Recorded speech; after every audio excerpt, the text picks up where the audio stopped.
Properties, Canada, उसके ऊपर Trump की नजर है। उसको कह रहा है कि हम ट्रंप मिला लेंगे अपने साथ। और डेनमार्क और ग्रीनलैंड को तो ट्रंप पहले ही लेने के चक्कर में है। अब कनाडा, डेनमार्क, ग्रीनलैंड ये सभी यूरोपियन यूनियन के हिस्सा है। तो क्या यूरोपियन यूनियन अमेरिका के खिलाफ आवाज उठाएगा? अब मैं क्यों कह रहा हूं कि भारत को सतर्क रहने की जरूरत है। हमारे प्रधानमंत्री जो रीसेट रीसेट की बात कह रहे थे, अब उनको समझ में आ रही होगी बात, ये रीसेट है क्या, रीसेट का खेल क्या चल रहा है। वो तो समझ रहे थे कि टेक्नोलॉजी का इंटरफेरेंस होने वाला है, उसको वो ग्रेट रीसेट के संबंध में समझ रहे थे। और वर्ल्ड इकोनॉमिक फोरम बारे जो उनको समझाते थे वही वो बोलते थे। वर्ल्ड इकोनॉमिक फोरम वाले बोलते थे great reset, great reset, great reset. उनका खेल कुछ और था, ये खेल कुछ और हो गया है। ट्रंप के आने के बाद पूरी स्थिति पूरी दुनिया में वोलाटाइल हो गई और ट्रंप ने यह साबित कर दिया कि हम दुनिया के दरोगा हम हैं। क्यों कह रहा हूं कि भारत को सतर्क रहने की जरूरत है? वेनेजुएला की घटना के बाद सबसे जो पहला कारण है वो ये है कि वेनेजुएला के पक्ष में कौन कौन खड़ा हुआ। साउथ अफ्रीका, ब्राजील का लूला और कमला हैरिस खड़ी हो रही हैं। चाइना और रसिया, ये दोनों का जो स्टेटमेंट है ये सुनकर आप हैरान हो जाएंगे। किसी को ये अपेक्षा नहीं थी। ये जो खबरें आ रही हैं कि चाइना ने कहा कि 24 घंटे में मादुरो को रिहा करो, ये सारी बातें फजूल है। जो ऑफिशियल स्टेटमेंट है चाइना का वो ये है कि हम सिचुएशन पर नजर बनाए हुए हैं। जो रसिया का स्टेटमेंट है कि ये बहुत गलत हुआ है, जो कुछ भी हुआ है वो गलत हुआ है, हम सिचुएशन पर नजर बनाए हुए हैं। जरा रशियन का मैं आपको ट्वीट पढ़ के अभी सुनाता हूं, ये सुनिए जरा सा, तब आपको समझ में आएगी कि रीसेट कहां जा रहा है और भारत को कैसे सतर्क रहने की जरूरत है। ये देखिए, the US committed an act of armed aggression against Venezuela, which gives rise to deep concern, warrants condemnation. The pretexts used to justify these actions are untenable. Russia reaffirms its solidarity with the Venezuelan people. अरे आप solidarity दिखा करके क्या कह रहे हैं? अभी तो आपके तरफ से बयान आना चाहिए था कि आपने जो ये एक्ट किया है ये अपराध किया है। आप किसी दूसरे देश की संप्रभुता को तोड़ करके वहां के राष्ट्रपति को उठा करके यह अधिकार आपको किसने दिया? यूनाइटेड नेशन का ट्वीट सुनाता हूं, पूरा मखौल हो गया है। इसलिए मैं कह रहा हूं कि भारत को कैसे सतर्क रहने की जरूरत है। यूनाइटेड नेशन का आप जरा ट्वीट सुनिए। ये बेशर्मी की पराकाष्ठा पर पूरा इंटरनेशनल वर्ल्ड अभी चल रहा है। यूनाइटेड नेशन का ट्वीट क्या है?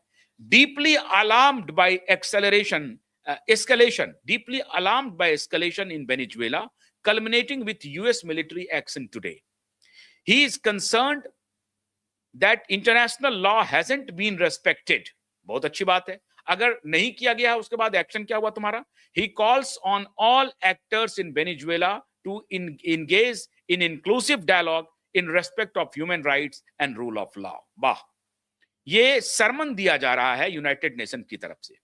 यूनाइटेड नेशन कोई रिजोल्यूशन नहीं पास कर रहा है, या यूनाइटेड नेशन की हिम्मत नहीं हो रही है कि अमेरिका की इस गतिविधि के खिलाफ इमरजेंसी मीटिंग कॉल करे।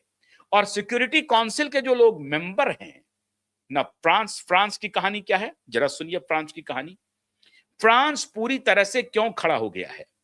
इमैनुअल मैक्रोन का मैं आपको ट्वीट अभी आपको दिखा रहा हूं, ये भी सुन लीजिए। आज भारत सरकार को पूरी जिम्मेदारी से मैं कह रहा हूं कि भारत के रणनीतिकार को ध्यान से देखना पड़ेगा। कोविड के दौरान जो कुछ भी हुआ ना, जो कुछ भी हुआ कोविड के दौरान, वो सब आपके खिलाफ जा रहा है। अब देखते जाइए इमैनुअल मैक्रोन क्या करे। ये लोग सभी रीढ़ विहीन लोग हैं, इनकी कोई रीढ़ की हड्डी नहीं है, स्पाइनल कॉर्ड है ही नहीं इनके पास। अब देखिए जरा सा, Venezuelan people are today rid of Nicolas Maduro's dictatorship and can only rejoice by seizing power and trampling on fundamental freedoms. Nicolas Maduro gravely undermined the dignity of his own people. मतलब Maduro के ही खिलाफ Emmanuel Macron ये देखता है कौन powerful है। और powerful होने के पीछे ये क्यों अमेरिका के पीछे खड़ा हो रहा है, ये भी मैं अभी बताता हूं आपको। ये देख रहा है कि डोनाल्ड ट्रंप ने वो काम कर दिया है जो अंत में मेरे लाभ के लिए होगा। खेल वहां पर क्या है? तेल का है। The upcoming transition must be peaceful, democratic and respectful of the will of the Venezuelan people. We wish that President Edmundo Gonzalez Urrutia, elected in 2024, can swiftly ensure this transition. अब ये कह रहा है कि ये जो दूसरा प्रेसिडेंट है जो इलेक्ट हुआ था 2024 में, उनका बहुत स्विफ्टली ट्रांजिशन हो जाएगा। I am currently exchanging with our partners in the region. France is fully mobilized and vigilant, including to ensure the safety of its nationals during these uncertain times. ये है Emmanuel Macron की प्रतिक्रिया। देखते जाइए कौन किसके साथ खड़ा है और भारत की स्थिति क्या होने वाली है, अब मैं आपको बताने जा रहा हूं। आइए अब जरा इंग्लैंड का कीर स्टारमर क्या कह रहा है, कीर स्टारमर क्या कह रहा है, उसको भी सुन लेते हैं।